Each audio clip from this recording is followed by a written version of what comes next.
वक्रतुण्ड महाकाय सूर्यकोटि समप्रभा निर्विघ्नं कुरु मे देव सर्वकार्येषु सर्वदा।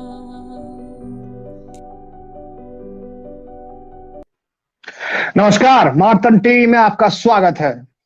दर्शकों, आज जिस मेहमान से हम आपकी मुलाकात कराएंगे वो हम मार्तन टीवी के अंतर्गत जो प्रोग्राम ब्रॉडकास्ट होते हैं मार्तन टीवी पे, उसका नाम है उत्तर आपका और प्रश्न हमारा। और आज हमारे प्रश्न का उत्तर देने जा रहे हैं भारत के एक ऐसे उद्योगपति जिन्होंने अपने चरम सीमा तक उद्योग जगत में अपना नाम बनाया और उसके बाद नया नया कीर्तिमान स्थापित किया। उनका नाम है श्री रविशंकर रॉय। रविशंकर रॉय सावित्री ग्रुप के एक संस्थापक हैं, उसके सीईओ हैं। उनसे आज हमारी ये चर्चा होगी और हम जानना चाहेंगे उनसे कि आज कल वो क्या कर रहे हैं और किस तरह से उन्होंने अपनी सावित्री ग्रुप को इस स्तर पे पहुंचाया। रविशंकर राज जी, नमस्कार सर। आपका स्वागत है मार्तन टीवी पे और मैं आपका सम्मान करता हूं कि आपने अपना बहुमूल्य समय इस मार्तन चैनल के लिए दिया। और मैं जानना चाहूंगा, आप बहुमूल्य समय देने के बावजूद भी आपके पास समय नहीं हो पाता, लेकिन फिर भी मार्तन टीवी के लिए अपना कीमती समय दिया, उसके लिए कोटि कोटि धन्यवाद सर। मार्तन टीवी अपने आप में हाँ जी बताइए कुछ बताइए। नमस्कार दीपक जी, सॉरी आपको काफी वेट करना पड़ गया एक्चुअली। मैं कुछ व्यस्त था, कुछ स्वास्थ्य भी ठीक नहीं चल रहा था। जी बिल्कुल धन्यवाद, आपने इतना बहुमूल्य समय दिया। हम समझ सकते हैं कि आपका जो बेसिकली जो उद्योग जगत से जो आपका संबंध रहा है और आप उसे छोड़ना भी नहीं चाहेंगे। और निसंदेह कोविड काल तो ऐसा काल रहा है जहां पर कहीं ना कहीं लोग काफी व्यस्त रहे अपने काम में, अपनी संस्थाओं को देखने के लिए, उनके कर्मचारियों को देखने के लिए। रविशंकर जी, आपने सावित्री ग्रुप की तो मतलब पहचान तो हमारे सामने है, लेकिन आपके जीवन की हमारे पास पहचान नहीं है, क्योंकि दर्शक जानना चाहते हैं कि आपने अपना जीवन कैसे आरंभ किया, आपका जन्म स्थान कौन है और जन्म स्थान के बारे में थोड़ा सा हमें विस्तार से बताएं।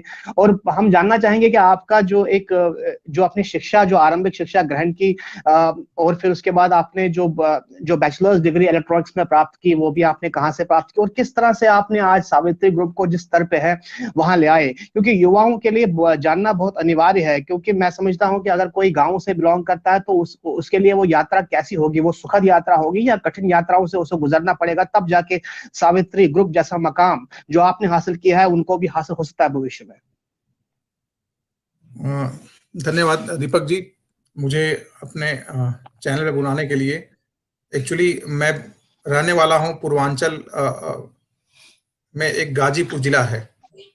एक्चुअली गाजीपुर समझे तो ये अपनी गरीबी के लिए जाना जाता था। पहले पूर्वांचल में जब पहली नेहरू की पार्लियामेंट बनी थी तो उस समय हमारे सांसद विश्वनाथ घमरी हुआ करते थे।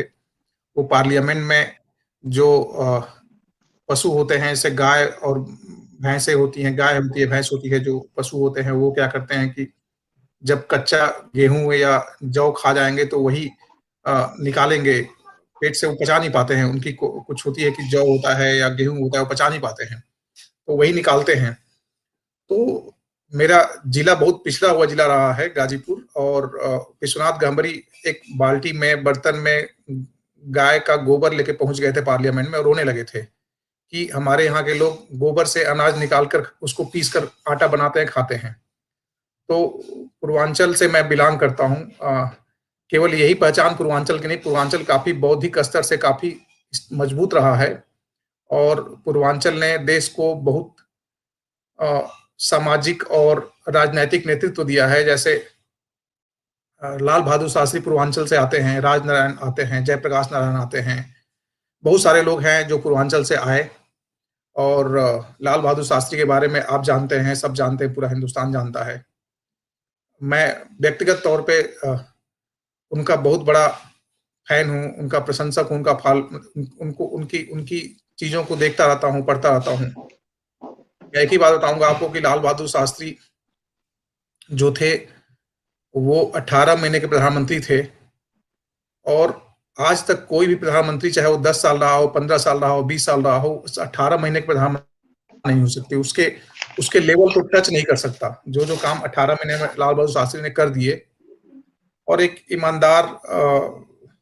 ईमानदारी की पराकाष्ठा बोल सकते थे वो। तो पूर्वांचल बौद्धिक स्तर पे, सामाजिक स्तर पे, आर्थिक स्तर पे जरूर कमजोर रहा, लेकिन बौद्धिक स्तर पे या सामाजिक स्तर पे बहुत मजबूत रहा। राजनीतिक स्तर पे वहां पे आपको ऐसे राजनारायण थे, राजनारायण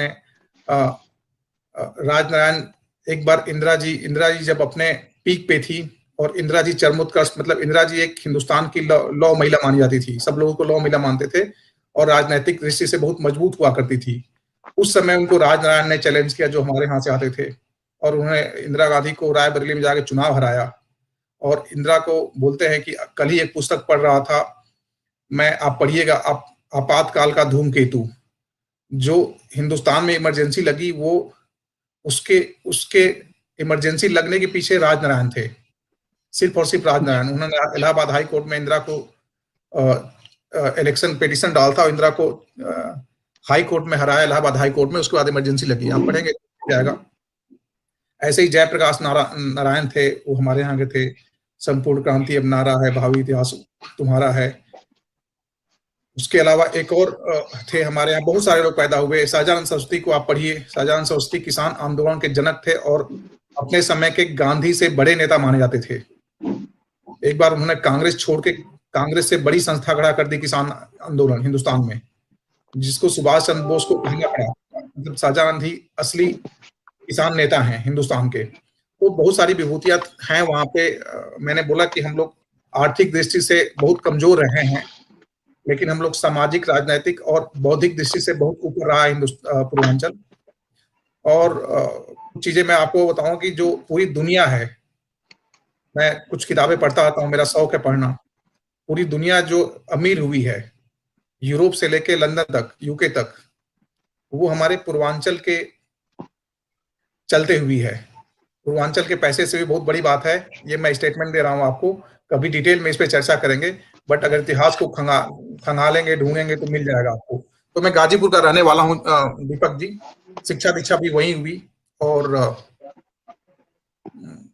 लेकिन आपने अपना जीवन, मैं समझता हूं कि आपका जो बचपन है, और फिर आप जब युवा अवस्था में कॉलेजेस में आए, तो काफी संकट, आपको काफी एक तरह से आपको एक पूरी तरह से वो आजादी नहीं मिल पाई होगी आपको, वित्त सहयोग के हिसाब से अगर देखा जाए तो। पर आपका जो ये आपका जो अपने जीवन को लेकर जो एक लक्ष्य था, वो कैसे आपने प्राप्त किया? क्योंकि अगर देखा जाए गाजीपुर में शिक्षा का जो मेरे ख्याल से वो चलन, अगर देखा जाए तो उतना चलन नहीं था शिक्षा ग्रहण करने का या शिक्षा को प्राप्त करने का, क्या था? बौद्धिक और आध्यात्मिक रूप से बहुत मजबूत रहे हैं हम लोग। शिक्षा का गढ़ रहा है वो क्षेत्र। अच्छा।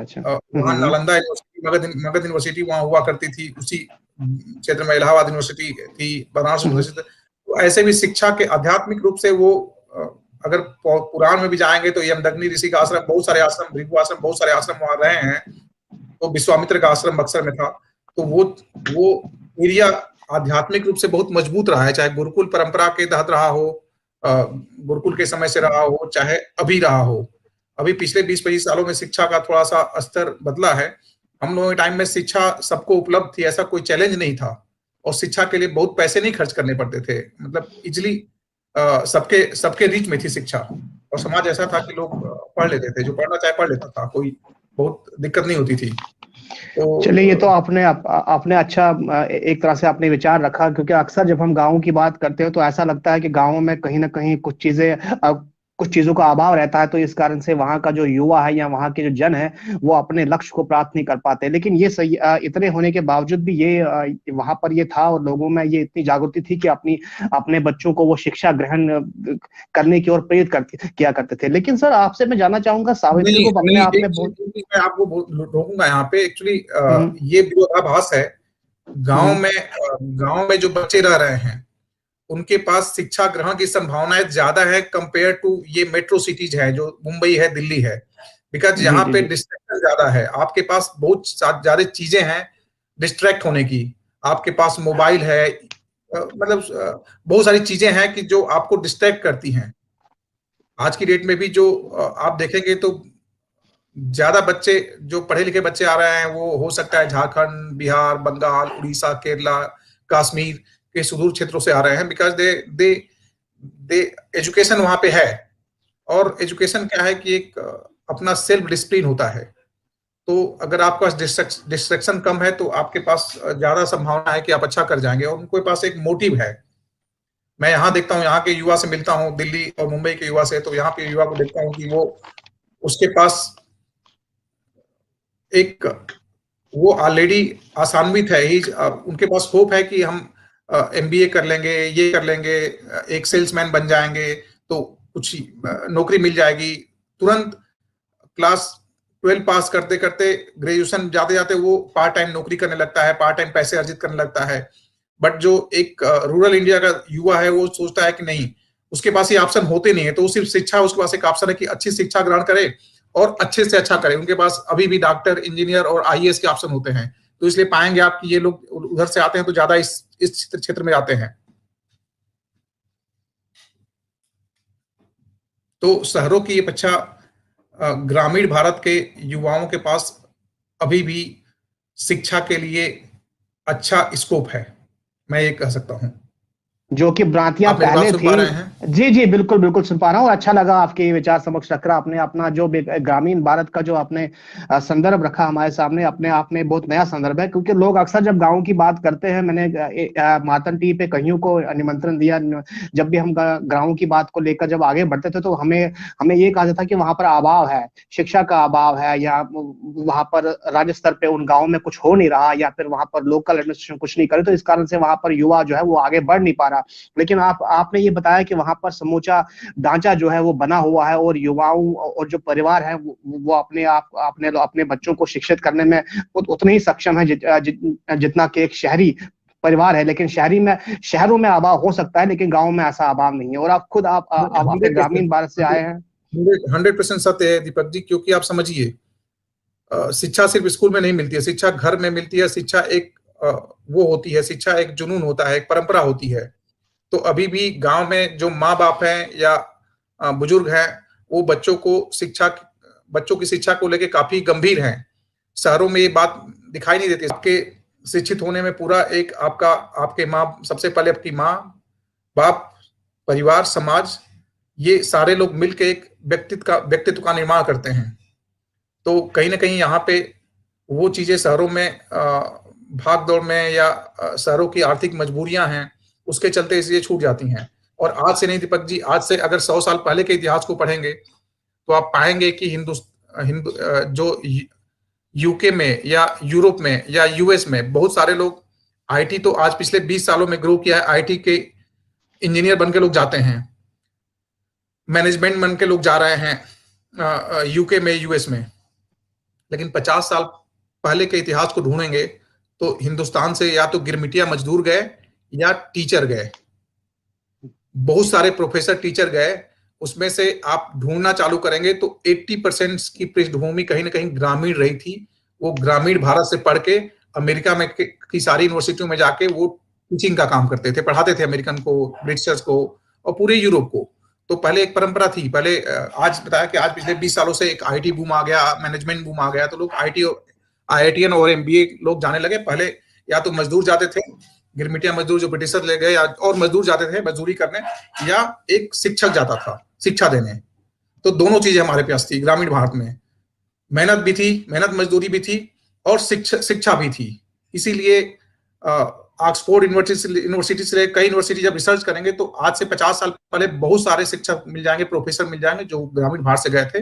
पर्टिकुलरली बहुत ग्रामीण भारत में भी आप बोलेंगे तो जो साउथ है काफी पहले से एजुकेटेड रहा है शिक्षा के मामले में। बिहार से बहुत लोग गए शिक्षक जी बनके, अभी बिहार से बहुत अच्छा।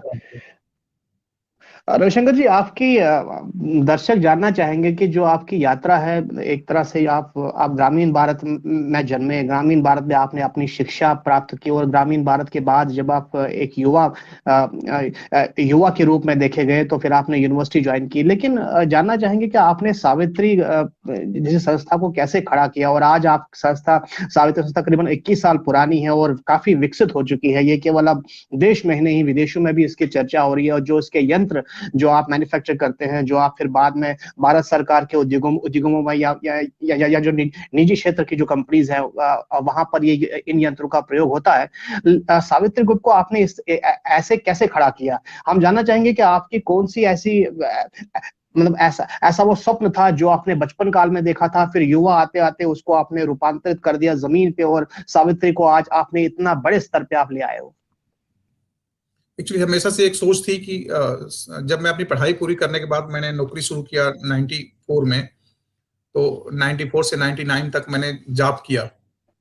और बचपन से ही जब भी स्कूल जाने लगा, स्कूल से ही एक सोच थी कि नहीं, कुछ करना है समाज के लिए, देश के लिए। और ये सोच मेरे अंदर ही नहीं, मेरे मतलब बताया, मैंने एक कोट दिया था, एक आर्टिकल लिखा था कि हमारे यहाँ की, हम गरीब जरूर हैं बट हमारे यहाँ की जो मिट्टी है ईमानदार है। तो अभी भी आपको ऐसे लोग मिल जाएंगे पूर्वांचल से। हालांकि मेरा जिला जो है गाजीपुर, आजमगढ़, बलिया, पहले एक ही जिला हुआ करता था, और आजमगढ़ के नाम से लोग बहुत घबराते हैं। बट मैं बताऊं कि जी जी। हम लोग एक उस परंपरा के हैं, परंपरा से आते हैं कि जो अतिथि देवो भव की परंपरा हमारे यहाँ होती है। ये पिछले 25-30 सालों में चीजें बदली हैं, 30-35 सालों में। नहीं तो हम लोग हम लोग काफी बताया कि इंटेलेक्चुअल लोग हुआ करते थे और ईमानदार। वहां की, मैंने लिखा था कहीं कि वहां की मिट्टी ईमानदार है, तभी लाल बहादुर शास्त्री जैसे लाल को उसने जन्म दिया। बहुत सारे लोग हैं। तो जब मैं इंजीनियरिंग करने के बाद जब नौकरी करना शुरू किया 94 में, एक्चुअली मेरी पारिवारिक पृष्ठभूमि जो है वो हम लोग अभी बेसिकली प्योर किसान हैं और खेती बाड़ी पे निर्भर है हम लोग। अभी भी हमारे घर में हम लोग 6 भाई हैं। 6 भाई इसलिए कि हमारे पिताजी 4 भाई थे, 4 भाई के बीच में हम लोग 6 लोग हैं, तो हमारा बंटवारा नहीं हुआ है, हम एक ही में साथ रहते हैं 6 भाई। तो जब मैं यहाँ आया, नौकरी करने लगा, फिर एक दौर था 95 से लेके 2005 का। वो दौर काफी, कुछ हिंदुस्तान के कुछ क्षेत्रों के लिए काफी दुखदाई था। आप बोल सकते हैं कि पूर्वांचल, यूपी के लिए, बिहार के लिए, झारखंड के लिए ये दौर काफी गंभीर दौर था, क्योंकि इस दौर में क्राइम एक उद्योग बनता जा रहा था और युवा के पास कोई काम नहीं था। और जैसे बताया मैं, गरीबी वहां एक बहुत बड़ी प्रॉब्लम थी। तो कोई भी इंसान जन्म से क्रिमिनल नहीं होता है। हर आदमी की ख्वाहिश होती है कि वो कहीं ना कहीं एक रेस्पेक्टेबल लाइफ जीते। दो चीजों की रिक्वायरमेंट होती है, एक नमक रोटी मिल जाए और एक सोसाइटी में इज्जत, रेस्पेक्ट मिल जाए। यही एक आदमी की, एक ह्यूमन, एक इंसान की रिक्वायरमेंट बस इतनी सी होती है कि वो उसको सोसाइटी में इज्जत मिले और रोटी मिल जाए, और कोई ज्यादा जरूरत होती नहीं है। लेकिन ये जरूरतें पूरी न होने के कारण युवा इस तरफ अट्रैक्ट हो रहा था, इस उद्योग में, क्राइम के उद्योग में। और ये आप निकालेंगे तो 90 से लेके 2005 का पीरियड निकालेंगे तो एक बुरा दौर था और बहुत सारे युवा इसमें आ रहे थे, मजबूरी बस। एक्चुअली रोटी और नमक की जरूरत इतनी गंभीर होती है, मजबूरी, भूख इतनी, भूख कुछ भी नहीं जानती, भूख नहीं देखती। अगर हम और आप दीपक जी एक साथ हैं और एक कमरे में बंद कर दिया जाए, 1 महीने के लिए एक कमरे में बंद कर दिया जाए, तो हम और कुछ न दिया जाए, तो ये स्टेज आ सकती है कि हम दोनों में जो बहादुर हो एक दूसरे को मार के खा जाएगा, तो भूख लगेगी। तो ये वास्तविकता है। एक मूवी देखिएगा, सजाए काला पानी, केरल का सुपरस्टार था, उसकी मूवी थी। उसमें यही दिया है कि 5 दोस्तों को काला पानी की सजा हो जाती है और कैसे वो, मतलब एक दोस्त को ही मार के खा जाते हैं। तो वो भूख जो होती है वो कुछ भी कराती है। तो जो भी आदमी पूर्वांचल में या उस एरिया में जो लोग बच्चे थे, वो 1000 रुपए महीने, 2000 रुपए महीने के लिए इस उद्योग में घुसने लगे। तो मैंने उस समय, मुझे लगा कि नहीं यार, कुछ करना चाहिए। और मेरे पास ऐसे बच्चों का एक काफी अच्छा खासा, बच्चों के लिए उनके पेरेंट्स या और लोग बोलते थे कि हाँ, इसको ले जाओ दिल्ली, इसको नौकरी दिलाओ, इसको ये करो। तो मैंने सावित्री, जब मैं 99 में शुरू किया, तो ऐसे 4-5 बच्चों जो डायरेक्शन लेस हो गए थे और उनको डायरेक्शन नहीं मिलता, तो वो भी उसी फील्ड में इंटर करते, उनके लिए शुरू किया। और तब से आज तक हम लोग वही काम कर रहे हैं। हमारे पास बहुत सारे ऐसे युवा हैं। हमारे यहाँ एक्चुअली एक पॉलिसी है कि 95% एम्प्लॉयमेंट रिजर्व है उन लोगों के लिए जो अनएम्प्लॉयड हैं। अनएम्प्लॉयड में भी हम बहुत बारीकी से देखते हैं सोशियो इकोनॉमिक और उनका बैकग्राउंड। तो we try to create employment for those people who actually need the employment, और वो उसी 95% को हम लोग पिछले 20 साल से अचीव करते आ रहे हैं, और टचवुड डूइंग गुड। तो मैंने एक आर्टिकल लिखा था, आत्मनिर्भर भारत। तो हम बहुत बड़ा नहीं कर सकते, लेकिन हम पूरे हिंदुस्तान के जो इनेबलर हैं, जो सक्षम लोग हैं, सिर्फ एक आदमी के बारे में सोच लें तो देश आत्मनिर्भर हो जाएगा। देश को मतलब कोई रोक नहीं सकता आगे बढ़ने से, आत्मनिर्भर होने से। तो जर्नी वहीं से स्टार्ट हुई 5 बच्चों के साथ, और आज वो जर्नी कंटिन्यू है। Vision is simple, to create employment, nothing else. And अगर विजन ये हो तो कोई दिक्कत नहीं आती है। जब विजन है कोई बिलियनियर बनना है, तब मे बी मैं कभी न कोई भी बिलियनियर बनने आया और कोलैप्स किया, और इतिहास देख लीजिएगा, बिलियनियर कोई बन नहीं पाया। तो अगर विजन अगर ठीक है तो भगवान भी मदद करते हैं। जी बहुत बहुत धन्यवाद रविशंकर जी, आपने अपना विचार बड़े ही समक्ष तरीके से रखा। मैं अपने दर्शकों को बता दूं कि आप इस समय देख रहे हैं मार्तन टीवी, और मार्तन टीवी में हम अभी साक्षात्कार हमारा हो रहा है श्री रविशंकर रॉय जी से, जो चीफ एग्जीक्यूटिव ऑफिसर और मैनेजिंग डायरेक्टर सावित्री ग्रुप के हैं। उन्होंने अपनी राय बात रखी, और देखिए कुछ लोग तो अपनी बात रखते हैं कुछ इस तरह से कि पहले शिक्षा ग्रहण की, शिक्षा के बाद उनके पास एक विचार आया, और विचार के बाद उनको लगा कि ये मेरा एक रोड मैप है, मुझे इंजीनियर डॉक्टर बनना चाहिए, और वो उस राह में चलते हैं और बन जाते हैं। लेकिन यहाँ पर काफी भिन्न है। रविशंकर राय जी के सामने समस्याएं उत्पन्न हुई, समस्याओं का निवारण हेतु उन्होंने सावित्री ग्रुप संगठन बनाया, सावित्री समूह बनाया, और सावित्री समूह में जुड़ने वाले जो प्रारंभिक लोग थे वो इनके अपने ही गांव से थे। वो उस जगहों पे से जहां पर उनके लिए रोजगार काफी कठिन हो गया था। वहां के युवाओं के लिए वो अशिक्षित भी थे, वो शिक्षित भी पूरे नहीं थे, वो स्किल लेस थे, लेकिन उनको स्किल देने का काम श्री रविशंकर रॉय ने किया। सावित्री ग्रुप अपने आप में इस तरह के काम करते आ रहा है, और करीबन 21 साल से ये लगातार उसी पद चिन्ह पे चल रहे हैं कि जहां ये कुछ ऐसी गतिविधियां हो रही हैं जो देश के कानून के खिलाफ हैं, उनको रोकने का एक भरपूर प्रयास इन्होंने अपने जीवन में किया है। और जीवन के साथ साथ एक सावित्री ग्रुप में उन्होंने एक संस्थापक की भूमिका के साथ साथ देखिए काफी सारे रोजगार भी इन्होंने बढ़ाया है, और साथ साथ सावित्री ग्रुप को भी उस स्तर पे ले गए हैं जहां पर ये कहीं बड़े संगठनों के साथ मिलकर ग्रामीण भारत का उत्थान कर रहे हैं। तो रविशंकर जी, ये तो रहा आपका वो यात्रा जो आपने सावित्री ग्रुप को प्रारंभ में की। आपने बहुत बड़ी बात कही कि जो कुछ भी है, चाहे कश्मीर का टेररिज्म है, चाहे छत्तीसगढ़ या झारखंड या उड़ीसा का नक्सल है, ये कुछ नहीं है, सिर्फ एम्प्लॉयमेंट है। उनके लिए रोजगार नहीं है।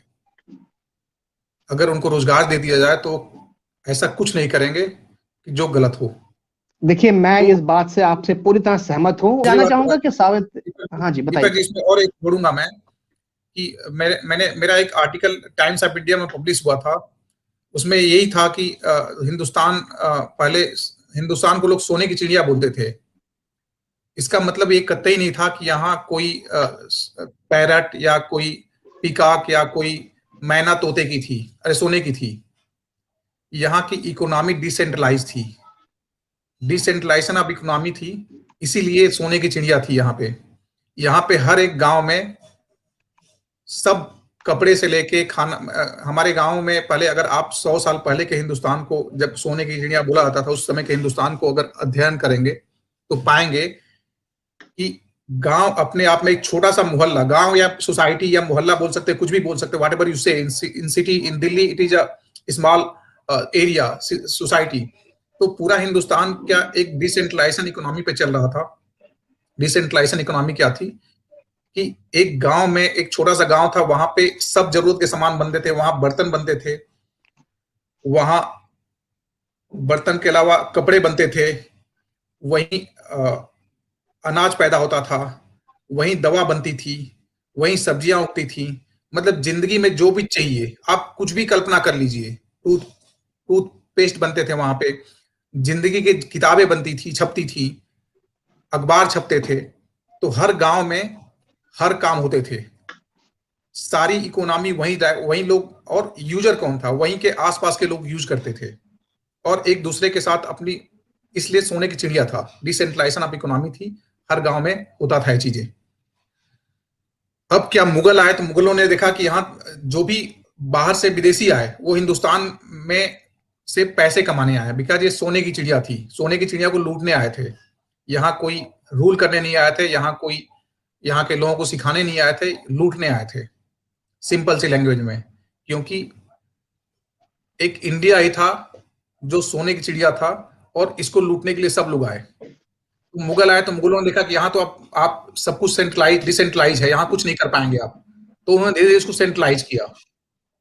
फिर बाद में ब्रिटिशर आए तो उन्होंने पूरा सेंट्रलाइज कर दिया। उन्होंने बैन कर दिया कि आप किसी गांव में ना तो कपड़ा बनाओगे, ना ये करोगे, कुछ नहीं करोगे, हम बनाएंगे एक सेंट्रलाइज जगह पे। पहले इंपोर्ट होके आता था तो उन्होंने सेंट्रलाइजेशन ऑफ इकोनॉमी कर दिया। अब गांव के उद्योग सारे बंद हो गए और बड़ी बड़ी मिलें खुल गई, और बहुत सारे पाबंदियां आई वहां पे, हर एरिया स्पेसिफिक आई। जैसे क्या आपको एग्रीकल्चर में आपको क्या पैदा करना है, जैसे बिहार का नील की खेती का एक काफी बड़ा आंदोलन हुआ कि, तो अपने हिसाब से उसको रूल करने लगे। तो एक सेंट्रलाइजेशन ऑफ इकोनॉमी हो गई। अब सेंट्रलाइजेशन ऑफ इकोनॉमी क्या है कि एक फैक्ट्री में सामान बनेगा और वो वहीं से सारा सप्लाई होगा पूरे हिंदुस्तान में। अब एक टूथपेस्ट को ले लीजिए, आज इतना ऑटोमाइजेशन हो गया है कि टूथपेस्ट एक फैक्ट्री लगा लीजिए 1 एकड़ में, तो डेली के आप 25-30 करोड़ टूथपेस्ट बना सकते हैं। मतलब हिंदुस्तान के पूरे इकोसिस्टम को एक कंपनी सप्लाई कर सकती है। जबकि पहले हर गांव में टूथपेस्ट की फैक्ट्री होती थी, हर गांव में साबुन की फैक्ट्री होती थी, हर गांव में तेल की फैक्ट्री होती थी, लेकिन सब सेंट्रलाइज हो गया, अब एक हो गया। तो इसमें क्या नुकसान हुआ कि हिंदुस्तान सोने की चिड़िया से एक भूखमरी के कगार पे पहुंच गया। 2 चीजें हुई कि एक तो सेंट्रलाइजेशन से कुछ लोगों को बहुत फायदा हो गया, $1 बिलियन ट्रिलियन के लोग उद्योगपति बन गए, बट हिंदुस्तान का तो नुकसान हो गया ना जिस सेंट्रलाइजेशन ऑफ इकोनॉमी से। और वो अंग्रेज चले गए, वो चलता रहा है, ये पॉलिसी चलती रही। सेंट्रलाइजेशन अभी भी मतलब डिसेंट्रलाइजेशन हो नहीं पाएगा, और हम तो है यही होप करते हैं कि डिसेंट्रलाइजेशन ऑफ इकोनॉमी हो जाए, ताकि वो सब लोग इकोनॉमी वही मजबूत होती है। इसमें 99.9% लोग कंट्रीब्यूट करते हैं। हमारे यहाँ 0.5% लोग भी इकोनॉमी में कंट्रीब्यूट नहीं कर रहे हैं। जी जी, बिल्कुल सही कहा आपने। 1% में लोग नौकरी वाले भी हैं, बिजनेस वाले भी हैं, सब लोग हैं। और उसमें भी देखेंगे तो बहुत परसेंटेज कम है जो इकोनॉमी के को ड्राइव करने वाले लोग हैं। मतलब उद्योगपति हमारे जैसे हो गए, या हम तो बहुत छोटे में आते हैं, बड़े उद्योगपति हो गए जो इकोनॉमी को कंट्रोल करते हैं, या इकोनॉमी उनसे चलती है। और जो है 90, उसमें भी 1% में भी 99% लोग साइलेंट व्यूअर हैं, वो कुछ नहीं कर सकते, वर्कर हैं। तो decentralisation of economy is very important for India. If we wanted to become golden bird, then we have to decentralize the economy, and that is a only way. मैं जानना चाहूंगा, लेकिन उससे पहले हमारे पास कुछ आपकी तस्वीरें हमने एकत्रित की हैं, जिसमें से आपने मेरे ख्याल से 2020-21 में जब आप काफी लेख लिखते रहे, जो कि टाइम्स ऑफ इंडिया या हिंदुस्तान टाइम्स या इकोनॉमिक टाइम्स में छपता रहा, उसके कुछ मानचित्र हमारे पास हैं छोटे से रूप में, जो कि हमने वीडियो के रूप में हम चाहेंगे दर्शकों को दिखाने के लिए। तो जरा बने रहिए हमारे साथ और ये देख लीजिए कि हम कुछ थोड़े से ये बिंदु पर प्रकाश डालेंगे, जो कि वास्तव में एक आर्टिकल का एक मात्र बिंदु है। वो कोश हम आपको दिखाना चाहेंगे इसमें।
धन्यवाद।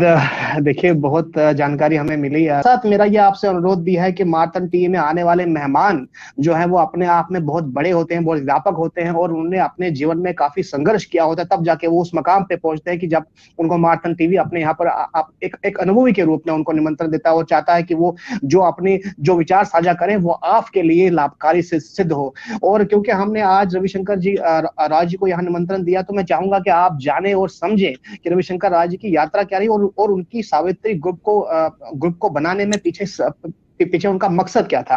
वो बिल्कुल साफ हो गया कि उनका मकसद युवाओं को एकत्रित करना था, उनका एक संगठन बना था ताकि वो भटक ना जाएं, उस रास्ते पे ना चलें जो भारत के कानून के खिलाफ हो। वो अपनी जीविका, एक रोजी रोटी बिल्कुल एक न्याय प्रक्रिया में जिए और अपने जीवन को बेहतर रूप से आगे बढ़ाएं। और उसके लिए सावित्री ग्रुप काम कर रहा है, करता आया है, करीबन 21 साल से वो काम कर रहे हैं। और उसके जो संस्थापक है श्री रविशंकर जी, वो आज हमारे साथ हैं। वो अपनी चर्चाएं बता रहे थे कि सावित्री ग्रुप को उन्होंने कैसे विस्तार लाया और आगे वो विस्तार अभी भी कर रहे हैं।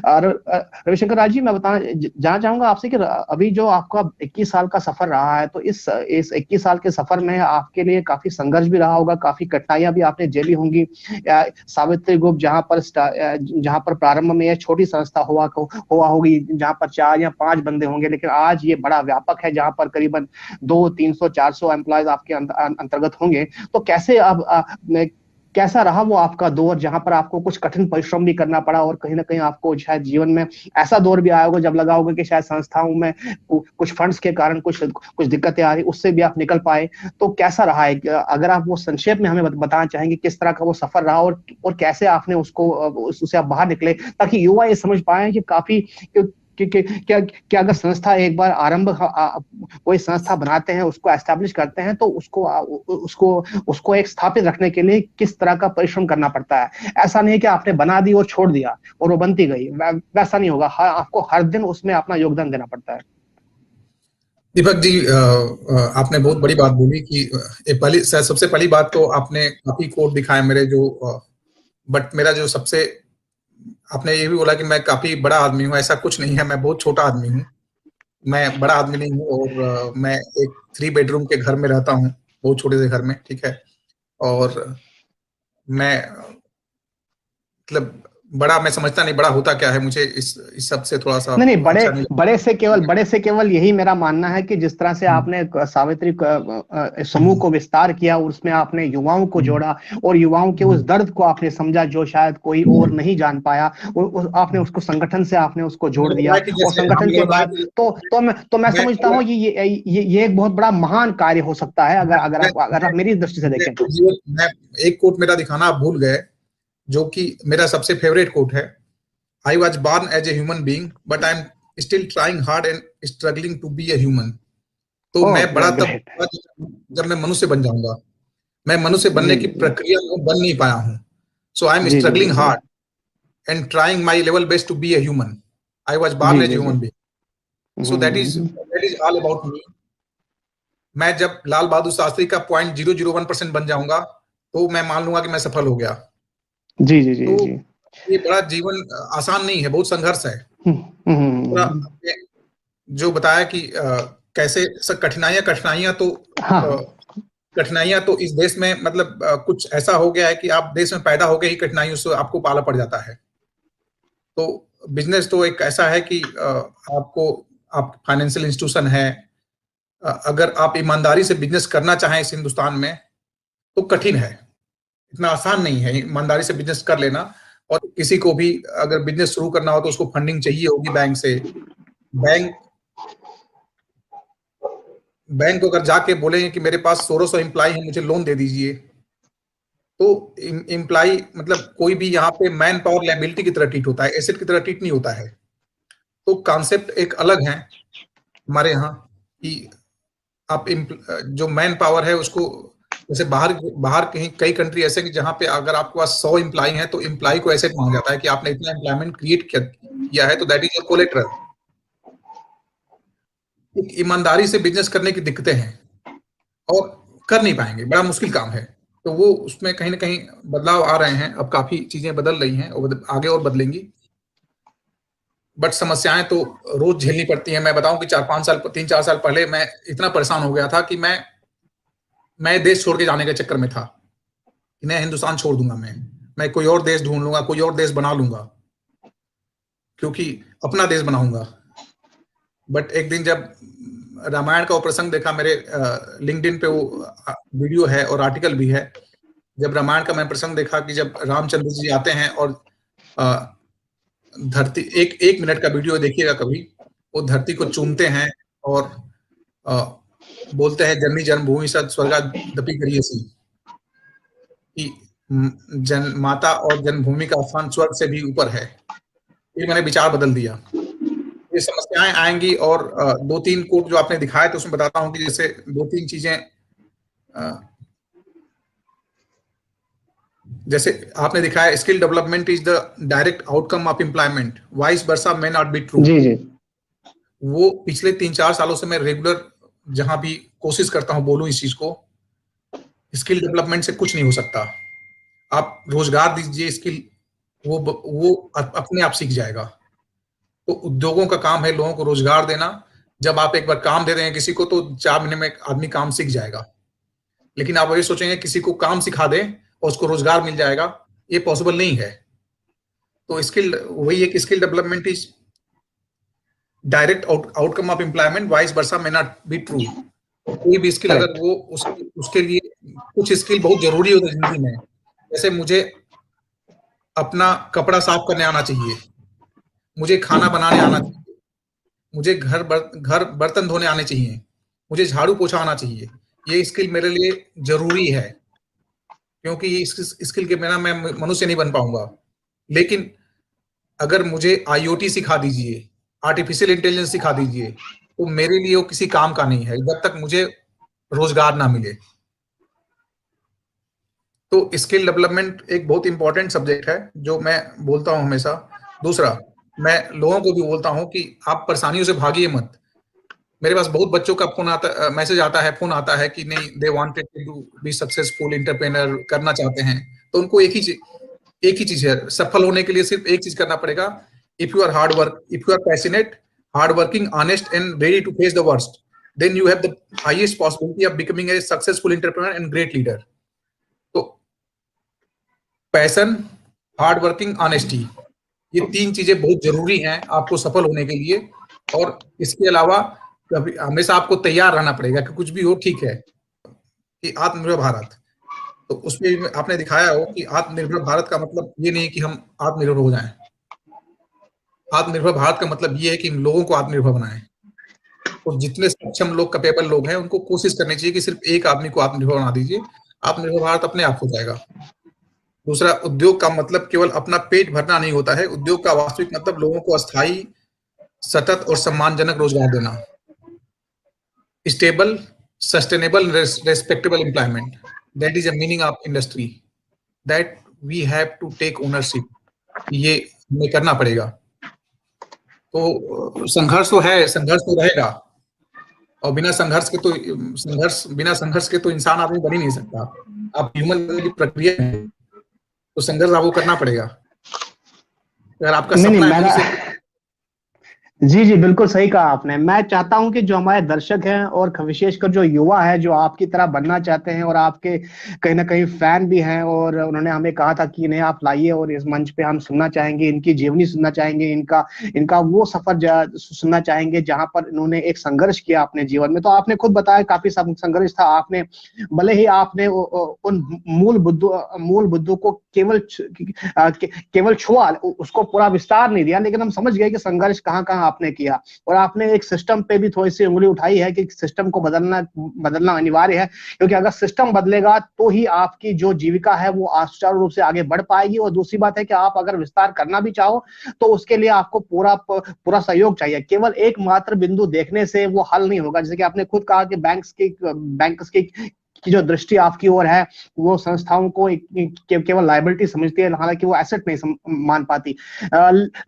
लेकिन मैं आपका प्रोफाइल पढ़ रहा था, जहां पर आप अपने आपके जो एम्प्लॉयज हैं, आपकी संस्था के जो कर्मचारी हैं, आप उन्हें अपने परिवार का एक सदस्य मानते हैं और आप अपने समूह को एक अपना परिवार समझते हैं, जिसका विस्तार आप करना तो चाहते हो, लेकिन उनके साथ साथ ताकि उनके जीवन को भी बेहतर बनाया जाए, वो भी अपने जीवन में बेहतरी के और बढ़ पाए, और उसके साथ संस्था भी अपने आप में एक तरह से बढ़ती ही जाएगी इस तरह से। तो ये अच्छे विचार हैं। और संघर्ष की बात तो आपने कही, उसके बाद 20-21 साल का संघर्ष रहा, जहां पर सावित्री आज कहां पहुंचा है ये हम सभी जानते हैं। लेकिन मैं जानना चाहूंगा, इसके बाद आपके क्या विचार है? सावित्री आने वाले 5 वर्षों में और 10 साल में, 10 वर्षों 15 वर्षों में कहाँ चाहते हैं, कहाँ हो? एक्चुअली हमारा विस्तार हमारा एक डीएनए है, ठीक ना। हमारे पास क्या है कि लोग पहले आते हैं, काम बाद में आता है। तो लोग जब आते हैं तो उनके लिए हम काम ढूंढना चालू करते हैं कि क्या किया जाए। तो विस्तार एक शुरू से ही हमारा डीएनए रहा है और हम विस्तार करते रहते हैं। मैं ऑर्गेनाइजेशन के बारे में बताता हूँ कि we started in 99, we are having 7 vertical now. First vertical is purely TNM and technology solution, where we provide all kind of test and measuring instrument and technology. So second vertical is manufacturing. We are having 4 factory where we produce lot of telecom product, including fiber optic passive products and networking products. Many products we produce. Third vertical is project vertical, where we do lot of turnkey project related to communication, IT, electrical, civil. So we do lot of project works. Then we fourth vertical is operation and maintenance, where we maintain network communication network pan India, and where a lot of manpower is required to maintain the network. Fifth vertical is repair and calibration, jahan pe hum log we do a lot of repairing work for test and measuring instrument and other technology products. Sixth vertical is basically infrastructure vertical. We are having license to develop pan-India infrastructure, and we are developing our own optical fiber cable network and tower network for leasing purpose. And then 7 vertical is basically leasing of technology. We provide technology on lease as well. Many people who wanted to own the technology for 3 months, 4 months, for particular short time period, a particular job, so we provide them on leasing basis also. Apart from Savitri Group, we are running we are having an education company called Prompt Step. We are having a school running in Dwarika. School is class 5th till class 5th standard. Then we have an IT company. We have a healthcare company started in this COVID period itself, and that is called Sabko Care, where we are trying to do something related to healthcare and personal cares. And then we are having a company in e-commerce sector. It's a 6-7-year-old company which we are with them, and we are trying to grow them. So हम हमेशा विस्तार के पीछे लगे रहते हैं। जो भी जहां भी हमें दिखता है कि गैप दिखाई दे रहा है, जहां भी गैप दिखाई दे रहा है, वहां पे हम लोग जाते हैं। We create value. आपके प्रोफाइल में इसका मेंशन है, विस्तार शब्द का मैंने देखा था कि एक्सपेंशन आपका मेन मुद्दा है, वही आपका डोमेन है, और चाहे तो आप विस्तार किसी भी रूप में जाएं। If we are able to create value for stakeholder, if we are able to create value for employee, or if we are able to create value for partner, if we are able to create value for society, then we are into that business. We try to enter into that business. जहां भी हमें gap दिखता है वहां पे हम inter करने की कोशिश करते हैं। अब कल मैं बात करता एक दोस्त से, पिछले 8-10 दिनों से हम लोग इतना परेशान हो गए हैं, मतलब डेली कम से कम 25 कॉल आती हैं कि किसी को ऑक्सीजन का बेड चाहिए, किसी को कुछ चाहिए, किसी को कुछ चाहिए, किसी को कुछ चाहिए। मतलब बुरी हालत हो रखी है। इसमें कल इतना डिमोटिवेट हो गए थे हम कि मैंने दोस्त से बात किया कि अगले 10 साल हमें सिर्फ इस पे काम करना है कि हिंदुस्तान के हर गांव में हॉस्पिटल बनाने हैं, और ऐसे हॉस्पिटल जहां पे फोन ना करना पड़े, जाए तो इलाज मिल जाए। तो एक बड़ा विजन है, लेकिन कुछ तो करेंगे, कुछ करेंगे इसमें। तो एजुकेशन, जैसे सरकारों का क्या काम था? शिक्षा और चिकित्सा। सिर्फ 2 काम सरकार को करना था, तीसरा कुछ नहीं करना था। शिक्षा चिकित्सा अगर ढंग से हो गई होती, बट ये दोनों चीजें कहीं ना कहीं हम 70 सालों में कर नहीं पाए।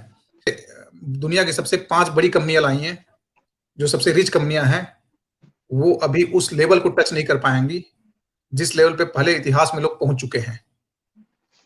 तो कोई भी कंपनी नंबर 1 अब नहीं बन सकती दुनिया की।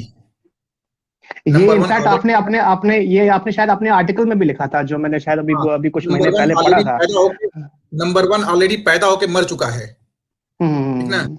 नंबर 1 बिजनेस में कोई नहीं बन सकता। किसी को घमंड हो तो उसको भूल जाए अपने घमंड को। दुनिया की सबसे बड़ी कंपनी आज तक की, आपके चैनल पे बोल रहा हूं, रिसर्च कर लीजिएगा। दुनिया की सबसे जो बड़ी कंपनी हुआ करती थी, मैं आप समय दीजिए, मैं आपको, आपने बड़ा अच्छा टॉपिक जी छेड़ जी दिया। जी जी ठीक जी है? जी जी जी जी, बिल्कुल बिल्कुल। मैं चाहूंगा कि युवा ये समझ पाए बात को, और अब वो हड़बड़ी में ना हो। अगर आपके विजन को अगर आपको कोई विजन है, कोई आपने स्वप्न देखा है अपने जीवन में, उस लक्ष्य को प्राप्त करना है आपको, तो आप सुचारू रूप से उस लक्ष्य की प्राप्ति पे काम करें, लेकिन उसमें हड़बड़ी ना करें। और यही संदेश आज रविशंकर राय जी ने दिया है, जो अपने आप में बहुत बड़ी जानकारी उन्होंने दी है। और ये मेरे ख्याल से हम सबको इस पे ध्यान देना की आवश्यकता है, और आगे जीवन में हम आगे किस तरह से बढ़ पाए, ये एक रास्ता हमारे लिए बिल्कुल साफ बनता है। समझिए, जो दुनिया की सबसे बड़ी कंपनी है वह Dutch East India company. Okay. Dutch East India company दुनिया की सबसे बड़ी कंपनी आज तक के इतिहास की है। और उसने जो काम शुरू किया था, सो दीपक जी, जो जिसको आज घमंड है, या अगले 100 सालों में किसी को घमंड होगा कि मैं दुनिया का सबसे बड़ा शहंशाह बन सकता हूं, तो वो सबसे पहले याद करेगा श्री राम को। और भी बहुत लोग हुए कि कौन दुनिया का शहंशाह बन सकता है। और बहुत सारे ऐसे हुए जो मौर्य डेस्टिनी थी, चंद्रगुप्त मौर्य थे, बहुत सारे लोग हुए, तो उनको पहले याद कर ले, फिर शहंशाह बनने की कोशिश करेंगे। हिटलर है, सिकंदर है, बहुत लोग हुए दुनिया में। तो जो हो चुका है उसको आप टच नहीं कर सकते। इसलिए ये कहना कि कोई बिलेनियर मिलेनियर, किसी घमंड हो के बिलेनियर बन जाऊंगा, तो एक बात बोले, जो डच ईस्ट इंडिया कंपनी थी दीपक जी, 1602 में फाउंडेड की गई जी थी। जी और it was the first listed company of the world, first listed company of the world, public listed company. उसका जो बिजनेस था 8 ट्रिलियन यूएसडी था। आज दुनिया की जो सबसे 5 बड़ी कंपनियां, उनका मिला लीजिए, अभी कोई भी ट्रिलियन में नहीं गई है। जापान की इकोनॉमी का डबल उसका एक अकेले बिजनेस था। 8 ट्रिलियन यूएस डॉलर। दुनिया की 25 बड़ी ओहो कंपनियों को मिला लीजिए तो भी उसको टच नहीं कर पाएंगी। और 1602 में बन के खत्म भी हो गई थी 100-2 सालों में। तो Dutch East India Company was the biggest company till date of the world, founded in 1602, जी जी जी, बिल्कुल। Listed company. तो उसको अब उसको टच करना पॉसिबल नहीं है किसी के लिए भी। तो और वो क्या करती थी, वो भी इसलिए थी कि वो सोने की चिड़िया से के साथ कारोबार करती थी। तो बहुत बड़ा सब्जेक्ट है। उसके बताया ना, मैंने शुरुआत में बोला कि पूरी दुनिया जो अमीर हुई है, यूरोप से लेके लंदन से लेके पुर्तगाल से लेके पूरा, वो कहीं ना कहीं हमारे पूर्वांचल से अमीर हुई है। और वो बहुत बड़ा सब्जेक्ट है, बताऊंगा, बैठेंगे तो इस सब में नहीं जी बता जी, सकते इतना बिल्कुल ज्यादा। बिल्कुल बिल्कुल बिल्कुल तो सही। ये है कि 100 बातों की एक बात की, आप वो रास्ता ही मत देखो कि मुझे दुनिया का सबसे अमीर बनना है। आप ऐसा करो कि आपको लोग याद रखें। आप ऐसा करो, छोटा ही करो, वैल्यू एड करो। तो हमारे पास सावित्री में भी हम लोग बहुत चीजें कर रहे हैं। We are trying to create value in the human life, value in the society, value to the partner, value to the stakeholder, value to the employees, सब हम करते हैं, वैल्यू फॉर द ऑर्गेनाइजेशन। नीचे मैं युवाओं को बताऊं कि हाँ, आप करो, अपना कुछ आविष्कार करो, कुछ कुछ जुनून पालो किसी चीज को लेके भी, पैशन, हार्ड वर्किंग, ऑनेस्ट। तो आप एक try to find out a vision कि क्यों करना चाहते हो। जब आपका विजन नहीं होगा तब आप आगे नहीं बढ़ पाओगे।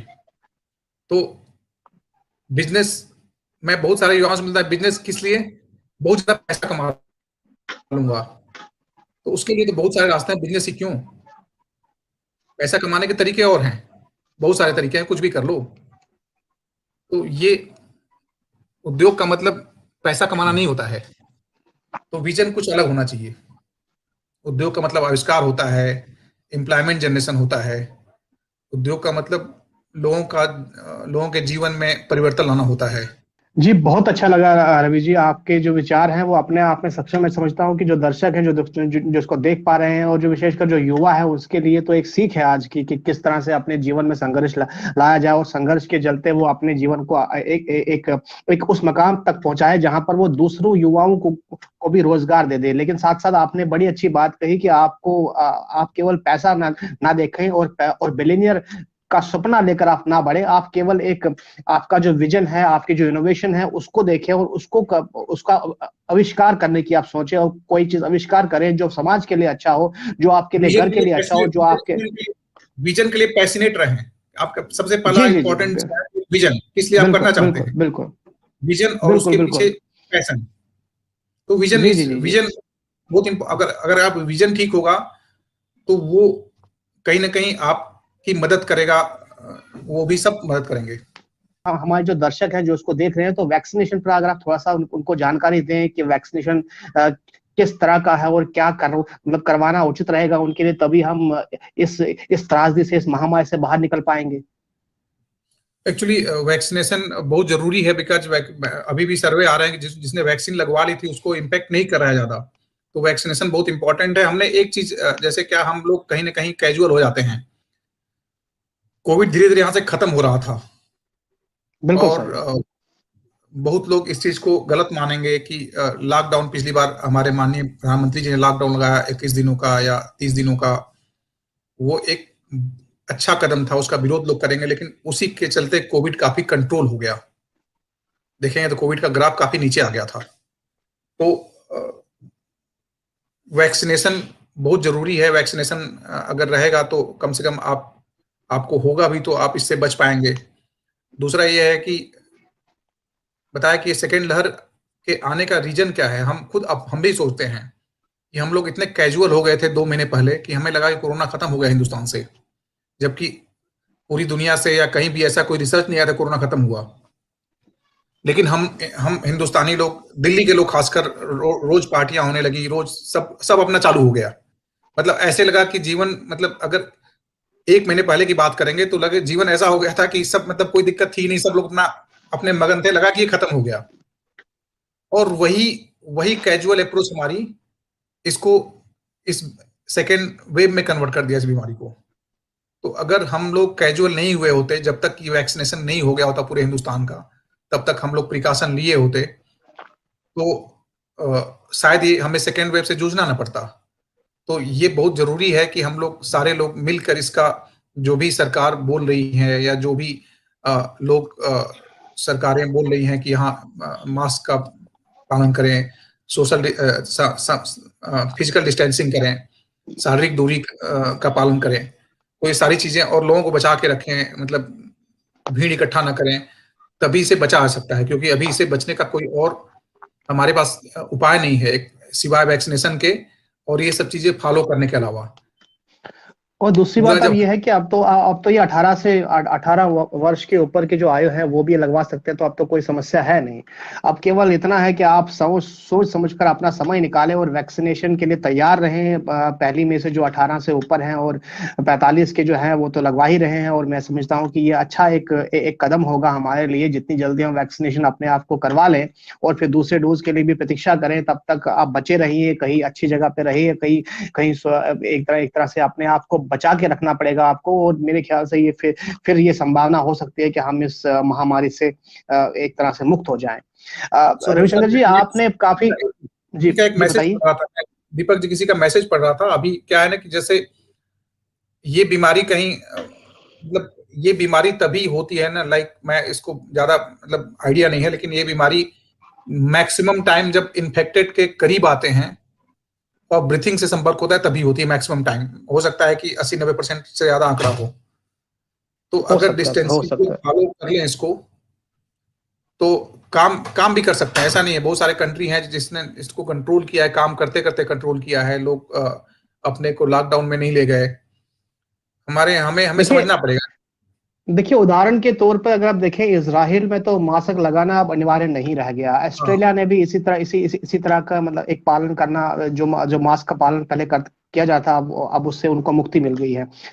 इसी तरह से न्यूजीलैंड, तो मैंने सुना है कि करीबन उसे तो अब 1 साल होने को आ रहा है कि उन्होंने बड़ा ही कड़े प्रतिबंध पहले कड़े प्रावधान किए, उसके चलते वो कोविड से उनको छुटकारा मिला हो, तो आज वो एक आजाद जिंदगी जी रहे हैं। निस्संदेह भारत में भी वो समय आने वाला होगा, 2-3 महीने तो भी लग जाएंगे हमें निस्संदेह, लेकिन हम अपने दर्शकों को बता दें कि जब देखिए आप वैक्सीनेशन करवा लीजिए, उसमें कोई हानिकार नहीं है। आप चाहे कोवैक्सीन लगवा लीजिए, कोविशील्ड लगवा लीजिए, किसी में भी कोई ऐसा दुख का समाचार हमें आज तक नहीं मिला है। आप जाइए, लगवा लीजिए और उसके बाद तुरंत 20-25 दिन या 30-35 दिन प्रतीक्षा कीजिए और दूसरा डोज भी लगवा रहे और अपने आप को सुरक्षित महसूस करें। साथ ही साथ मेरा आपसे ये अनुरोध है कि आप मार्तन टीवी के साथ जुड़ जाइए। मार्तन टीवी आपके लिए बनाया गया है। आप अगर अपना वित्त सहयोग भी देंगे तो हमें अपने प्रोग्राम को ब्रॉडकास्ट करने में एक आसानी होगी, और इस तरह के मनोभाव वैज्ञानिकों को हम अपने यहाँ प्रोग्राम में लाया करेंगे। जिस तरह से हम आज एक साक्षात्कार हमारा रविशंकर जी के साथ हुआ है, तो उन्होंने अपने जीवन के अनुभव साझा किए, तो मैं समझता हूँ कि उन अनुभवों से आपको काफी लाभ मिलेगा, और आप वो लाभ लेते रहिए और अपने जीवन को उसी पथ पे ले जाइए जहां पर रविशंकर रॉय अपने जीवन को ले गए हैं। और देखिए वो कहां से कहां पहुंचे हैं। एक संघर्षकारी जीवन से आज वो एक सफल उद्योगपति हैं, और कहीं ना कहीं उन्होंने अपने जो उद्योग है, अपना जो बिजनेस है, उसको काफी विस्तार किया है। आज वो केवल टेलीकॉम क्षेत्र में नहीं है, आज वो चिकित्सा के क्षेत्र में है, आज वो शिक्षा के क्षेत्र में है, और ग्रामीण भारत पर उनका विशेष जोर है, और ग्रामीण भारत को